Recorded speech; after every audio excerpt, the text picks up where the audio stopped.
करके आत्मदेव जी वन में निकले, जाकर के भगवत चिंतन किया, नित्य प्रति भागवत जी के 10वें स्कंद का पारायण किया और बाद में भगवत धाम को प्राप्त हुए।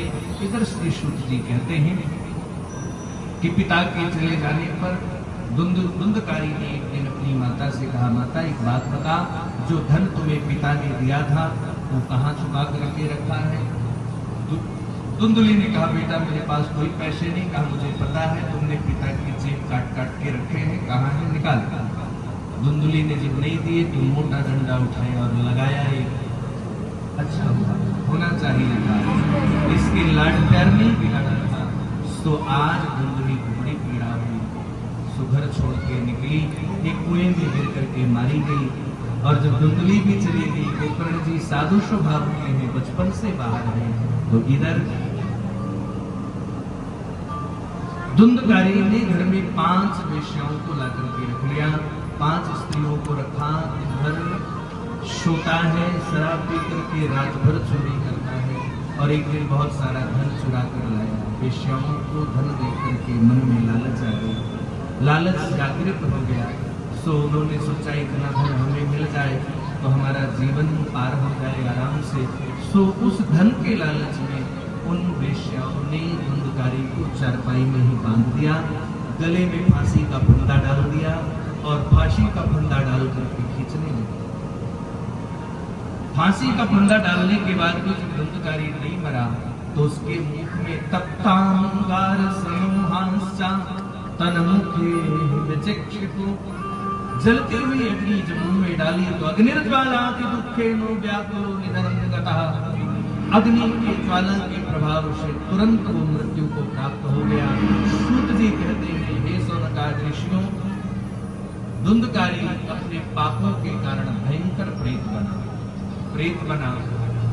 गोकर्ण जी को जब ज्ञात हुआ तो गोकर्ण जी गया में श्राद्धादि करके आए और घर में ही अंत्यकर्म करने के लिए, तो वह प्रेत गोकर्ण जी के सामने आया, धुंधकारी का प्रेत। अच्छा, महात्मा संतों का स्वभाव है, रात्रि में जब दुनिया सोती है तो संत महात्मा जाग करके भजन करते हैं। जब धुंधकारी आया तो कभी अग्नि की तरह भूत होकर के जलने लगा, कभी देवराज बन करके आया, कभी महिष बनकर आया, कभी नंदी बनकर आया। गोकर्ण जी ने पूछा, भैया तुम हो कौन, अपना परिचय बताओ। कस्वा मुग्र करो रात्रो दशो या तो दिशा में, तुम कौन हो, अपना परिचय बताओ। नहीं बोला, बोलने का प्रयास करता है। तब गोकर्ण जी ने हाथ में जल लिया, गायत्री मंत्र से मंत्रित करके जैसे जल का छींटा दिया, वह प्रेत बोल पड़ा, भैया मैं कोई और नहीं, मैं ही धुंधकारी हूँ, आपका देश। गोकर्ण जी ने कहा, बड़ा आश्चर्य है, अभी अभी गया में श्राद्ध करी, तुम्हारा मोक्ष नहीं हुआ, आखिर ऐसा कैसे? तब धुंधकारी ने कहा, भैया मैं ऐसा पापी हूँ कि मुझ जैसे पापी को गया जी भी पवित्र नहीं कर सकते, आप कोई और उपाय करें। गोकर्ण जी ने कहा, ठीक है, अभी आप जाइए, प्रातः काल हम गांव के विद्वानों से चर्चा करके उपाय करेंगे। और प्रातः काल गोकर्ण जी ने भगवान सूर्य नारायण से भी पूछ लिया। सूर्य नारायण भगवान ने कहा, गोकर्ण, यदि तुम अपने भाई की मुक्ति चाहते हो तो भागवत जी की कथा सुनो। गोकर्ण जी ने भागवत जी की कथा सुनाई। प्रेत आया और प्रेत एक सप्त ग्रंथ के वंश खंड में आकर के बैठ गया। वंश खंड बोले तो बांस का टुकड़ा पड़ा था, 7 गांठों वाला। प्रेत को आसन दिया गया व्यासपीठ के बाईं तरफ, लेकिन वायु होने के कारण बैठ न सका, तो वंश खंड में ही बैठा।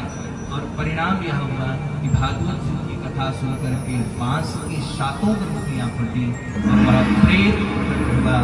आज ये प्रेत नहीं आया, आज तो धुंधकारी महाराज बन करके आ रहे हैं। बोले भागवत भगवान की जय हो। धुंधकारी महाराज बन करके आ रहे हैं, क्योंकि दिव्य रूप धरो जात तुलसीदास मंडिता, भगवत स्वरूप धारण करके विमान पर बैठा और भगवान के गोलोक धाम को चला गया। बाद में गोकर्ण जी ने समस्त गांव वालों के लिए फिर से कथा सुनाई और सबको लेकर के भगवान के गोलोक धाम गए। श्री शुक जी कहते हैं, हे सनकादि ऋषियों, ध्यान से सुनो, अब मैं तुम्हें बस 2 मिनट और, क्योंकि समय सीमा पर है, तो 2 मिनट और सूत जी कहते हैं, हे शौनकादि ऋषियों, अब मैं तुम्हें भागवत जी की विधि सुनाता हूँ। भागवत जी की विधि भी सुन लें। आज महात्म का यही संक्षेप पटाक्षेप करेंगे। भागवत जी की विधि सुनाते हुए श्री कुमारों ने, सनत कुमारों ने नारद जी से कहा कि सबसे पहले जब भागवत कथा सुननी हो तो ये निश्चय कर ले कि शुभ मुहूर्त क्या है, उचित स्थान क्या है। कोई मंदिर देवालय हो, कोई तीर्थ स्थान हो उत्तम है, नहीं तो घर में भी हो सकती है।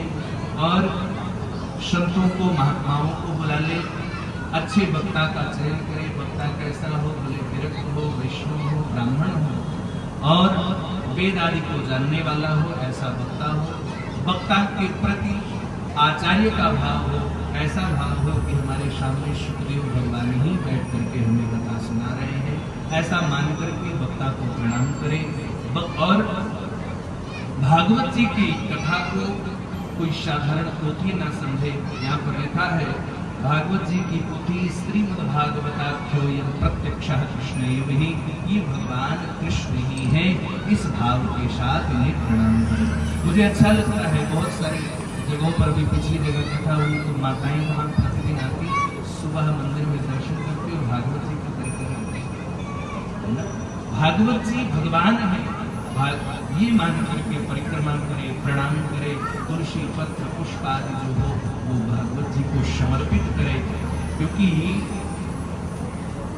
गुरु द्वारा और देव द्वारा यहाँ खाली हाथ नहीं जाता, राजद्वारे में भी खाली नहीं जाया जाता, बेटी द्वारे में भी नहीं जाया जाता। अब गुरु द्वारा और देव द्वारा में तो फूल पत्ती से भी काम चल जाता है, बाकी अन्य द्वारों में तो फूल पत्ती से काम चलेगा। कि दरिद्र कोई हो, दरिद्रीश्चात् शरीरोगी निर्भाग्यः पाप कर्मवान, कोई दरिद्र व्यक्ति भी यदि भागवत जी की छाया में बैठे तो वह भी उस दरिद्रता उसकी समाप्त हो जाती है, उसके लिए भी परम मंगल होता है। किसी स्त्री को यदि पुत्र नहीं हो रहा हो, अपुष्पाकाक बंध्याचा बंध्या या चमृतार्भका, या बालक होकर के उसके जीवित न होते हो, ऐसी स्त्री भी यदि कथा में बैठती है तो उसके लिए भी मंगलकारी होता है। शास्त्र कथा सुने, 8वें दिन गायत्री मंत्र से अथवा भागवत जी के दशम स्कंद से यज्ञ करें, यज्ञ में यज्ञाग्नि में आहुति डालें और कम से कम 12 ब्राह्मणों को भोजन करा करके फल मूल आदि देकर के ब्राह्मणों को दक्षिणा आदि देकर के विदा करें। यदि ऐसा करता है तो यहाँ पर स्पष्ट रूप से लिखा गया है, धर्मांत काम मोक्षाणाम साधनम स्यात् संशया, अर्थ धर्म काम मोक्ष ऐसे कथा मनोरथियों के लिए ये 4 पुरुषार्थ दुर्लभ नहीं रहते। बोलो राधे राधे राधे राधे। भगवान की जय। भागवत जी की कथा बड़ी श्रेष्ठ है, बड़ी पावन है। ये ऐसा रस है